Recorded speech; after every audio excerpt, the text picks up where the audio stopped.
Dan jadi kesimpulan dalam cerita framework ini, saya diingatkan kembali bagaimana saya harus mempercayakan semua kehidupan saya dalam tangan Tuhan Yesus.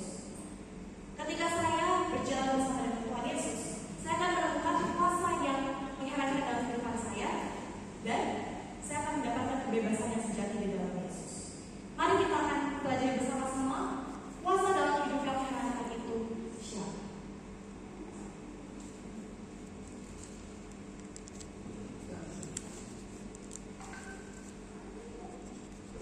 Kuasa dalam hidup yang mengherankan ini merupakan wakil Kristus di dunia. Dikatakan, ketika Kristus naik ke surga, murid-muridnya mulai khawatir memikirkan perpisahan dengan Tuhan mereka, karena itu Yesus menjanjikan satu pemberian yang tak ternilai harga dalam kutipan yang menjual Acts of the Apostles. Dan ya, kita semua mengetahui bagaimana pelayanan yang Yesus lakukan bersama dengan murid-muridnya selama 3,5 tahun. Bagaimana penginjilan yang dilakukan, menyembuhkan, membuat mujizat, membangkitkan orang yang mati, semua dilakukan oleh Yesus bersama dengan murid-muridnya. Akan tetapi Yesus juga mengingatkan kepada murid-muridnya bahwa dia akan pergi kembali kepada Bapa di surga. Mungkin pada saat itu pikiran murid-murid, aduh, kalau Tuhan Yesus pergi, siapa yang akan menuntun kami semua? Siapa yang akan membimbing kami ke dalam jalan yang benar? Tapi Tuhan Yesus itu sangat baik. Dia katakan, Yesus menjanjikan satu pemberian yang tak ternilai harganya. Siapa pemberian yang tak ternilai harganya itu? Dikatakan dalam Yohanes 19 ayat 7, 13 dan 14. Namun benar yang kukatakan ini kepadamu adalah lebih berguna bagi kamu jika aku pergi. Sebab jika aku tidak pergi, penghibur itu tidak akan datang kepadamu. Tetapi jika aku pergi, aku akan mengutus dia kepadamu. Tetapi apabila ia datang, yaitu Roh kebenaran, ia akan memimpin kamu ke dalam seluruh kebenaran. Ia akan memuliakan aku, sebab ia akan memberitakan kepadamu apa yang diberikannya daripadaku. Siapa pemberian yang tak ternilai harganya itu? Ialah penghibur itu. Penghibur yaitu Roh kebenaran yang akan memimpin kita ke dalam seluruh kebenaran Tuhan, dan dari kebenaran itu nama Tuhan sajalah yang dipuji dan dipermuliakan. Kuasa yang mengherankan yaitu Roh kebenaran itu sebagai wakil Kristus di dunia ini, yang memiliki beberapa peran penting. Dalam kutipan Ellen G. White kembali dikatakan, sementara Tuhan kita yang tersalib itu mewakili kita di surga, di dunia ini kita juga memiliki Roh Kudus sebagai penasehat dan penuntun kita. Dalam rencana ilahi Kristus, Yesus perlu kembali ke surga sebagai wakil kita di hadapan Allah. Fungsi yang pertama atau peranan yang pertama ialah sebagai wakil kita di dunia ini, yang berkaitan atau berkesinambungan dengan rencana keselamatan yang Tuhan Yesus lakukan kepada kita di dunia ini. Kemudian yang kedua, sebagai penasehat dan penuntun kita. Kita sebagai manusia, khususnya saya secara pribadi, tidak terlepas dari namanya dosa dan kesalahan. Kadang-kala ketika saya ingin melakukan hal yang tidak benar, hal yang menyakiti hati Tuhan, dengan dorongan kuasa Roh ini akan menasihati kembali saya, menuntun saya, sehingga dapat melakukan hal-hal yang berkenan di hadapan Tuhan saja. Masih berkaitan dengan yang sebelumnya, dalam Ibrani 9 ayat 24b dikatakan, tetapi ke dalam surga sendiri untuk menghadap hadirat Allah guna perlindungan kita. Oh, bukan berarti Tuhan Yesus datang ke surga kembali mengatakan, Bapak, ini loh yang saya lakukan. Bapak, saya sudah menembus manusia berdosa ini. Malaikat-malaikat, ini loh yang sudah saya lakukan. Saya bisa melakukan ini segala macam semuanya. Saya tembus mereka. Salah saya lah yang hebat. Tidak. Tapi dikatakan ada hadirat Allah guna kepentingan kita. Demi keselamatan kita, Tuhan Yesus datang ke dunia ini dan kembali kepada Bapa mempertanggungjawabkan setiap apa yang sudah dia lakukan di dunia ini demi keselamatan kita bersama. Sekarang pertanyaannya, siapakah Roh Kudus itu? Di sini dikatakan sebagai 3 kepribadian Allah. Bapa dilambangkan sebagai orang tua kita yang benar-benar mengenal kita, mengasihi kita, memelihara kita, bahkan paling mengenal kita. Kemudian anaknya yaitu Yesus dilambangkan sebagai seorang saudara yang tinggal bersama-sama dengan kita, yang mengasihi kita, menolong kita. Kemudian Roh Kudus hanya sebuah roh, sangat sulit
ayat 27, dan Allah yang menyelidiki hati nurani mengetahui maksud roh itu, yaitu bahwa ia sesuai dengan kehendak Allah berdoa untuk orang-orang kudus. Baik, terima kasih. Sifat-sifat kuasa yang pertama ialah satu pemikiran. Kita, jemaat berjemaat, gereja bergereja, memiliki berbagai macam pandangan. Mami mungkin sama Bu Coro berbeda pandangannya. Bang Jo dengan Papi berbeda pandangannya. Pak Bandu sama Pak Kanan mungkin berbeda. Om Wahyu dan Tante Nova mungkin juga berbeda. Tetapi ketika ada kuasa di dalam gereja Tuhan, maka beragam jenis pemikiran yang kita miliki akan terfokuskan kepada pemikiran Yesus Kristus yang memiliki kasih dan kuasa itu sendiri. Kemudian yang kedua, hikmat. Bisa tolong dibacakan lagi dalam 1 Korintus 2 ayat 10. 1 Korintus 2:10, karena kepada kita Allah telah menyatakan oleh Roh, sebab Roh menyelidiki segala sesuatu, bahkan hal-hal yang tersembunyi dalam diri Allah. Amin. Terima kasih. Ketika kita mahasiswa mungkin Bang Jo, Kak Siska, sebagai pelajar saya Arun, Aner, seperti itu. Ketika hendak melakukan tes ulangan harian, ulangan ujian sekolah seperti biasa, doa kita seperti apa? Tuhan Yesus, tolong curahkan hikmat-Mu melalui kuasa Roh Kudus Tuhan, sehingga saya dimampukan untuk mengerjakan setiap soal ujian tersebut. Artinya, ketika kita memiliki kuasa, kuasa itu memampukan kita untuk berpikir, bertindak, berkata-kata seturut dengan kehendak Tuhan. Semuanya terpusat hanya kepada Yesus Kristus. Kemudian yang ketiga, perasaan kasih. Kembali lagi mau dibacakan dalam Roma 15 ayat 30.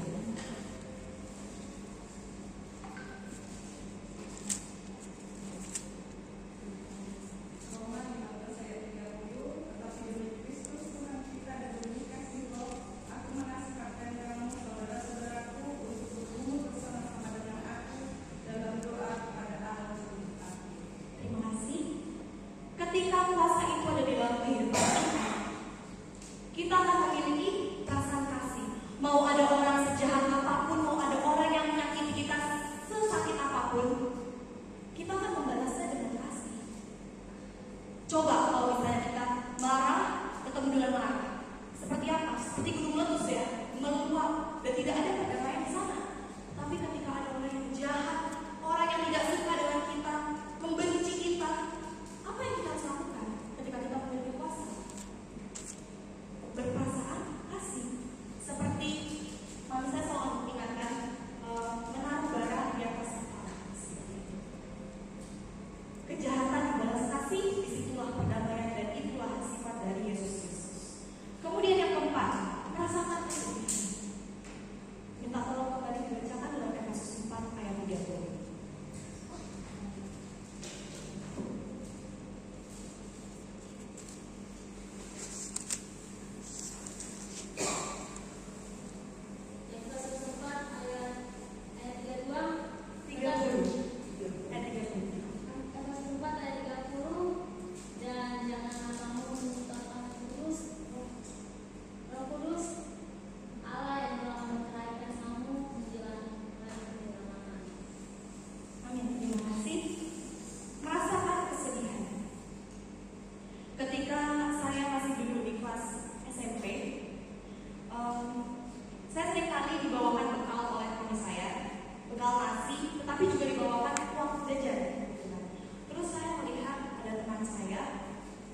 9 ayat 20, dan engkau memberikan kepada mereka rohmu yang baik untuk mengajar dan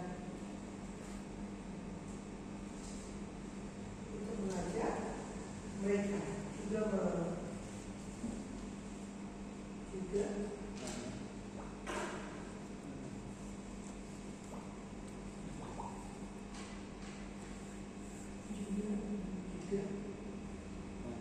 padamu untuk kau tahan dalam hidup mereka, dan engkau berikan air kepada mereka untuk lepaskan darah. Terima kasih. Mengajar dan menuntut sifat kuasa yang kelima. Ketika saya memiliki kuasa, terkadang ketika saya mempelajari tentang Tuhan atau mempelajari nubuat, itu adalah hal yang sangat susah, sangat sulit tanpa kuasa kudus Tuhan. Dan ketika kita mengerti dan memahaminya, itu bukan karena hebat dan kuat kita, tapi karena Roh Kudus yang mengajar dan menuntun kita. Ketika Roh Kudus mengajar, kita mau diajar. Ketika Roh Kudus menuntun, kita mau untuk dituntun. Karena pemikiran manusia ini sangatlah terbatas. Pemikiran manusia ini kadang salah dan menjadi batu sandungan. Tetapi Roh Kuduslah yang berperan penting dalam mengajar dan menuntun kita, sehingga kita dapat mengerti akan kebenaran firman Tuhan sesuai yang Tuhan inginkan. Kembali lagi, siapa Roh Kudus itu? Dalam Kejadian 1 ayat 1 dan 2, ini merupakan ayat hafalan anak-anak pas saya waktu kecil sama Mbak Yani, seringkali diajarkan ayat ini. Kejadian 1 ayat 1 dan 2. Pada mulanya Allah menciptakan langit dan bumi. Bumi belum berbentuk dan kosong. Gelap gulita menutupi samudera raya, dan Roh Allah melayang-layang di atas permukaan air. Kita mengingat semua bagaimana proses penciptaan yang Tuhan lakukan di dunia ini, yang awalnya bumi kita ini tidak seindah yang kita bisa lihat. Kalau saudara-saudari tahu, Pulau Bali adalah pulau yang sangat luar biasa. Pariwisatanya sangat bisa diacungkan jempol. Pantainya itu sangat indah dan luar biasa. Semua itu adalah ciptaan Tuhan. Ketika awal mula dunia ini dijadikan, semua itu belum ada pegunungan, belum ada yang namanya matahari, sunset, itu belum ada. Dan pada saat penciptaan itu dilakukan, Roh Allah itu turut serta dalam melakukan penciptaan bersama dengan Tuhan, melayang-layang di atas permukaan air. Kemudian kita akan mempelajari kembali bagaimana pekerjaan kuasa itu di dalam kehidupan kita. Yang pertama, mengubah hati manusia. Dalam Yohanes 3 ayat 5 dikatakan, jawab Yesus, aku berkata kepadamu, sesungguhnya jika seorang tidak dilahirkan dari air dan roh, dia tidak dapat masuk ke dalam kerajaan Allah. Kalau kita mengingat cerita tentang Nikodemus, ketika dia datang kepada Tuhan Yesus, awalnya dia datang dengan kepentingan dirinya, kehebatan dirinya. Dia berkuasa, dia memiliki pengaruh di sana, dan dia datang kepada Tuhan Yesus. Bagaimana ketika dia datang kepada Tuhan Yesus? Tuhan Yesus mengatakan, bercita-cita dengan dia, dan dia tergerakkan hatinya, sehingga Nikodemus ini dapat mengubahkan hatinya untuk menjadi seorang pelayan Tuhan. Kemudian yang kedua, menyadarkan dan membaharui. Dalam Yohanes 16 ayat 8 dikatakan, dan kalau ia datang, ia akan menyimpulkan dunia dosa, kebenaran dan penghakiman. Mungkin selama tahun 2024 kita melakukan hal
Ini adalah pengalaman pribadi saya ketika saya hendak mengikuti ulangan.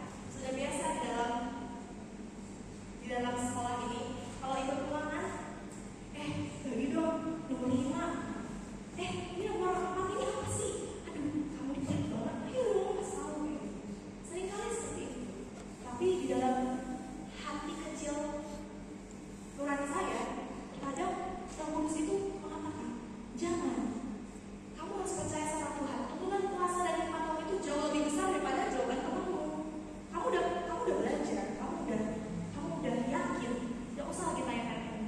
Ayo, coba usaha sendiri. Tuhan akan memampukan kamu. Tapi sering kali yang saya lakukan, apa sih manfaatnya?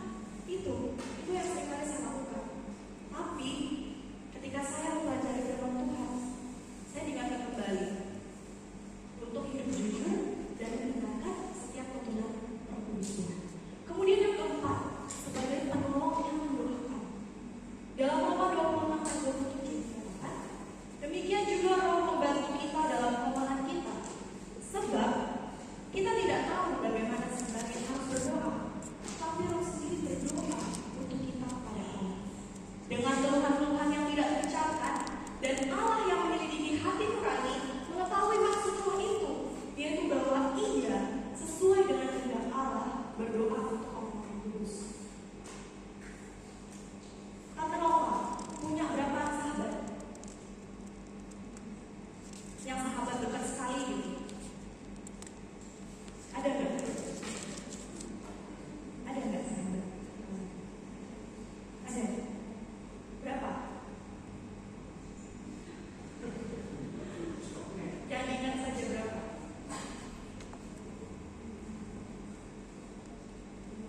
Dua. Terkadang kita memiliki sahabat, memiliki seorang teman. Ketika ada masalah, ketika ada pergumulan, kita ceritanya kepada teman kita. Lebih dulu, chat. Ini loh, kamu kayak gini-gini. Kita lebih sering cerita kepada manusia, kepada teman kita yang kita anggap dapat menolong kita. Tapi seringkali teman kita ini menambah beban kita, bukan malah meringankan beban kita. Yang tadinya cerita kita hanya diketahui Tuhan ini, tiba-tiba di sana ada Tuhan juga. Peluang free itu loh, gini-gini kan. Ya kan? Itu yang saya alami juga. Saya cerita kepada teman saya, teman yang itu tahu. Ya kan? Tapi, sebentar. Roh Kudus ini merupakan penolong yang mendoakan. Kita memiliki teman, kita memiliki penolong, penuntun yang mendoakan kita. Bahkan membantu dalam kelemahan kita. Dan di akhir dikatakan di garis bawahi, sesuai dengan kehendak Allah berdoa untuk orang-orang kudus. Pilihan loh ini, dipilih, gak sembarangan orang berdosa gitu, enggak. Tapi Roh Kudus ini melihat hati kita. Apakah kita termasuk orang-orang kudus ini? Kita harus pikirkan dalam hati kita masing-masing. 5. Mengembangkan tabiat. Saya minta anak bisa duduk kembali di sini. Kita akan menyanyi bersama-sama. Semua pasti tahu, ini lagu anak-anak. Kasih sukacita. Kasih sukacita, damai sejahtera. Yuk, 1, 2, 3. Tapi bahwa yang belum itu dulu. Tapi walau ialah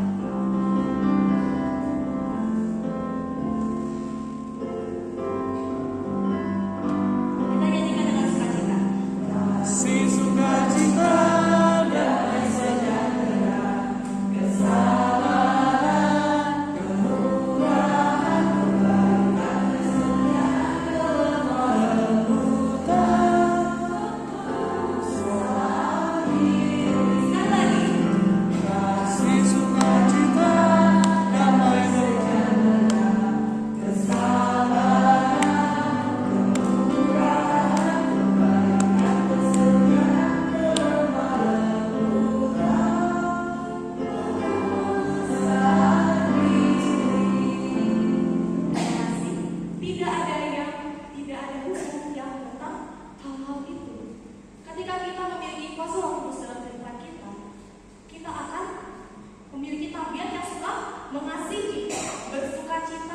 memiliki kedamaian, kesabaran, kemurahan, kebaikan, kesetiaan, kelemah lembutan, dan juga kepuasan diri. Ini merupakan salah satu resolusi di tahun 2025 yang saya harus kerjakan karena masih banyak PR yang saya harus ikuti dalam Galatia 5 ayat 22 sampai 23 ini. Seringkali masih saya terbalik dari ini semua. Kasih, damai sejahtera, kesabaran, kemurahan, kebaikan, semuanya harus saya pelajari untuk bisa mengembangkan pengabdian saya. Untuk apa? Untuk siap dipakai oleh Tuhan menjadi alat penginjilan bagi nama Tuhan. Kemudian yang keenam, ini adalah poin yang terakhir dalam pekerjaan kuasa kudus Tuhan. Mempersiapkan kita sebagai saksi Kristus. Dalam kisah para rasul 1 ayat 8 dikatakan, tetapi kamu akan menerima kuasa kalau Roh Kudus turun ke atas kamu, dan kamu akan menjadi saksiku di Yerusalem dan di seluruh Yudea dan Samaria dan sampai ke ujung bumi. Kembali lagi pada pelayanan yang kita lakukan di tahun 2025 ini, banyak sekali pelayanan pekerjaan Tuhan yang sudah dipercayakan kepada kita masing-masing. Entah itu Bang Jo sebagai ketua PA, kemudian Opa Karman sebagai ketua jemaat, Pak Bandung sebagai sekretaris, bendahara kita, dan semua kita yang ada di sini. Semua kita mendapatkan tugas masing-masing. Walaupun nggak dikatakan, kamu jadi ketua jemaat, kamu jadi departemen musik, kamu jadi ini. Enggak. Kita melayani Tuhan. Melayani seperti apa? Selamat sabar. Ayo mari masuk, mari kita makan. Itu pelayanan. Walaupun hal sekecil itu.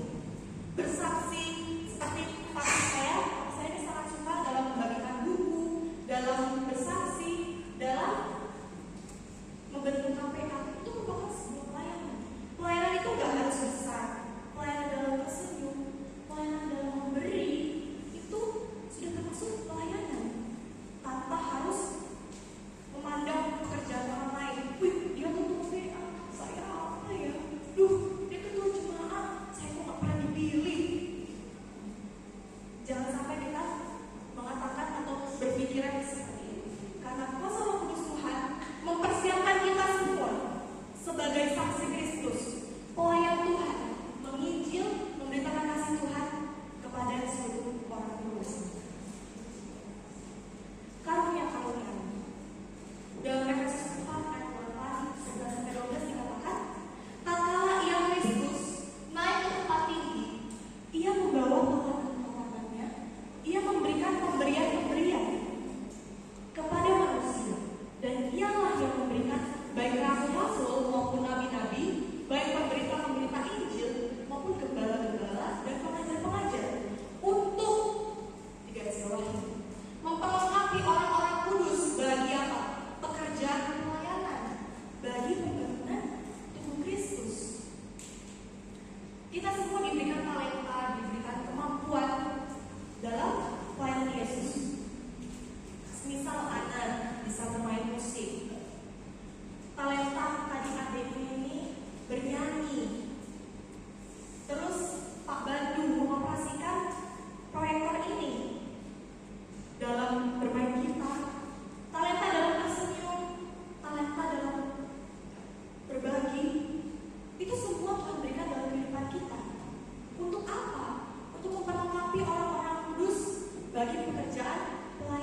Rasuul 1 ayat 4 katakan, tetapi kamu akan menerima kuasa kalau Roh Kudus turun ke atas kamu, dan kamu akan menjadi saksiku di Yerusalem dan di seluruh Yudea dan Samaria dan sampai ujung bumi.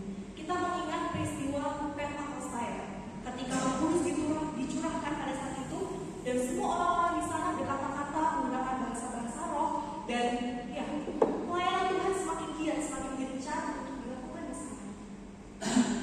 Semakin berat ketika kita sudah bisa membawa jiwa-jiwa kepada Tuhan, ketika kita sudah bisa mengisi bangku-bangku kosong ini dengan tamu kita atau pelayanan yang kita lakukan.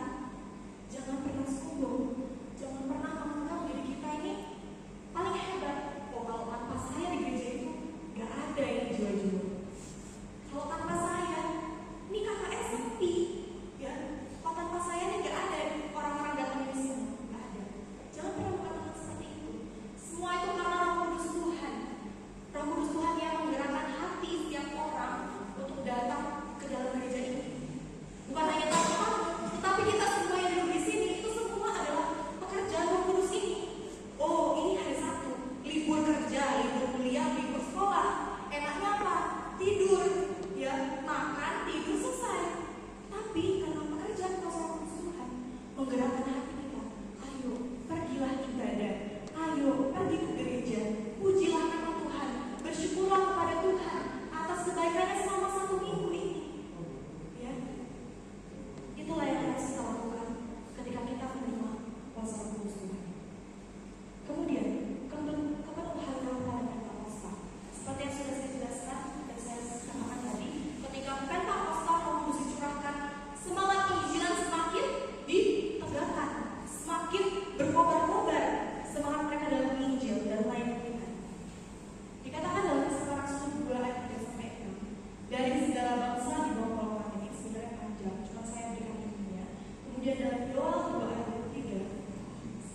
23, hai Bani Sion, bersorak-soroklah dan bersukacitalah karena Tuhan Allahmu, sebab telah diberikannya kepadamu hujan pada awal musim dengan adilnya yang diturunkannya kepadamu hujan pada awal dan hujan pada akhir musim seperti dahulu. Apakah kita semua sudah mendapatkan curahan hujan awal? Itu kita harus perhatikan dalam diri kita masing-masing. Kalau kita sudah mendapatkan curahan hujan awal itu, maka kita akan semangat. Walaupun saya gak kepilih, walaupun saya bukan apa-apa, tapi saya datang ke gereja untuk memuji nama Tuhan, bersaksi atas kebaikan Tuhan. Apa yang Tuhan sudah lakukan dalam kehidupan saya? Bukan karena saya kepilih jadi ini, jadi itu, baru saya ke gereja. Salah itu. Berarti bukan Roh Kudus Tuhan, bukan Tuhan Yesus yang dilihat dalam gereja ini, tapi diri kita. Seperti itu. Maka bersukacitalah karena Tuhan Allahmu. Ingatkan kembali kepada saya pertama, sehingga di dalam kehidupan saya, apapun yang saya rindukan, saya idolakan, saya agung-agungkan, semua itu hanya Tuhan. Bersukacita karena kasih Tuhan itu nyata dalam kehidupan saya. Roh hujan. Sementara sejarah bergerak menuju kepada puncaknya dan tanda-tanda terakhir tampak sebelum kedatangan Kristus yang kedua, Allah akan mempersiapkan semua umat percaya yang setia untuk sampai di surga melalui curahan Roh Kudus yang melimpah. Percaya aja tidak cukup, tapi perlunya ada kesetiaan di dalam diri kita masing-masing.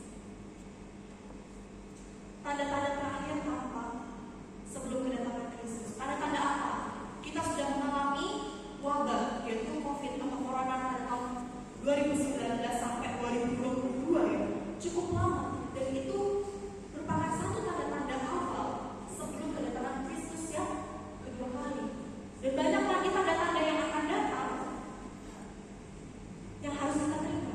Dan makanya itu dikatakan tadi dalam slide sebelumnya, kita harus menerima curahan hujan awal untuk siap nanti digunakan menjadi alat-alat Tuhan untuk siap menghadapi kedatangan Kristus yang tidak lama lagi. Ini merupakan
Dan yang paling utama diingatkan dalam ayat ini sebagai syarat menerima Roh Kudus ialah kita harus bertobat, memberi diri kita dibaptis di dalam Tuhan Yesus Kristus. Semuanya pasti sudah, hampir semua di sini kayaknya ya, sudah dibaptis.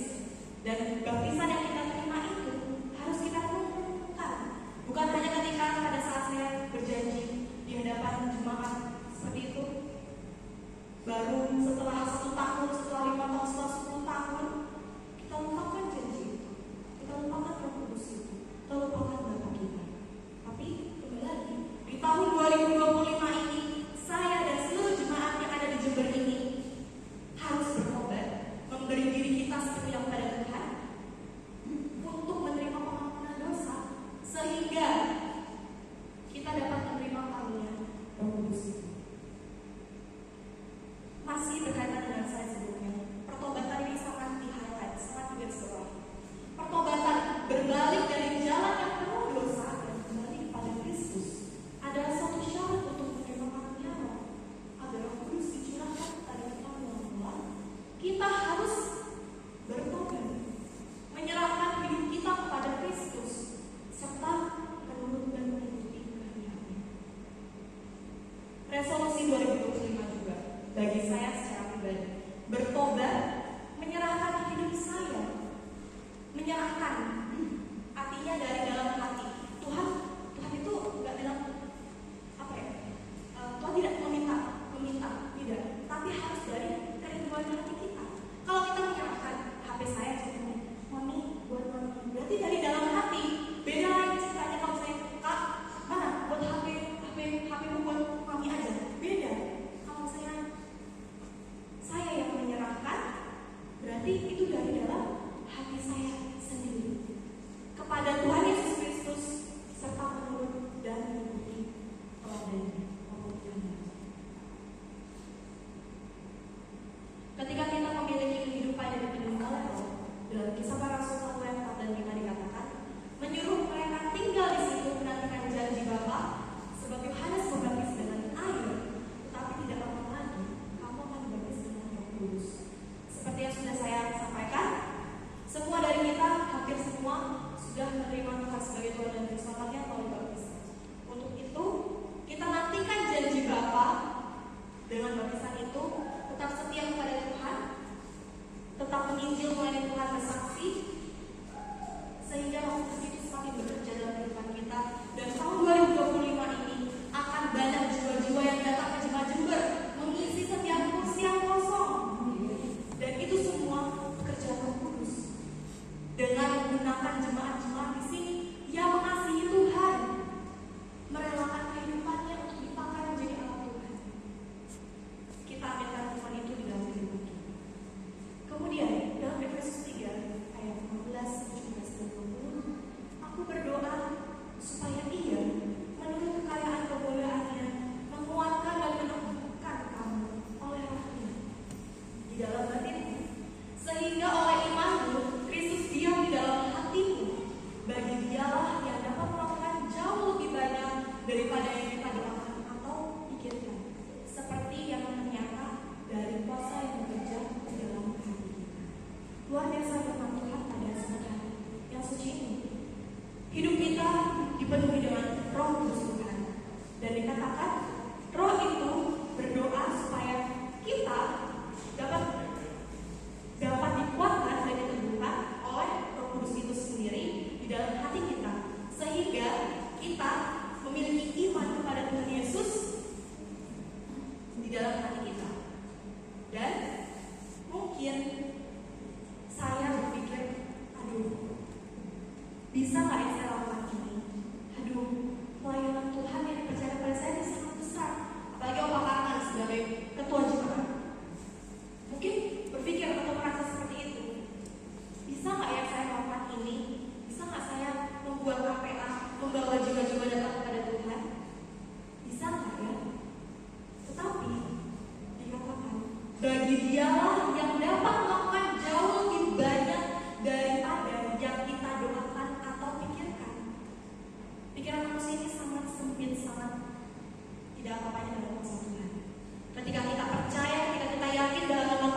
Yesus segera datang. Mari menunggu. Puji Tuhan, terima kasih Tuhan Yesus memberkati. Amin.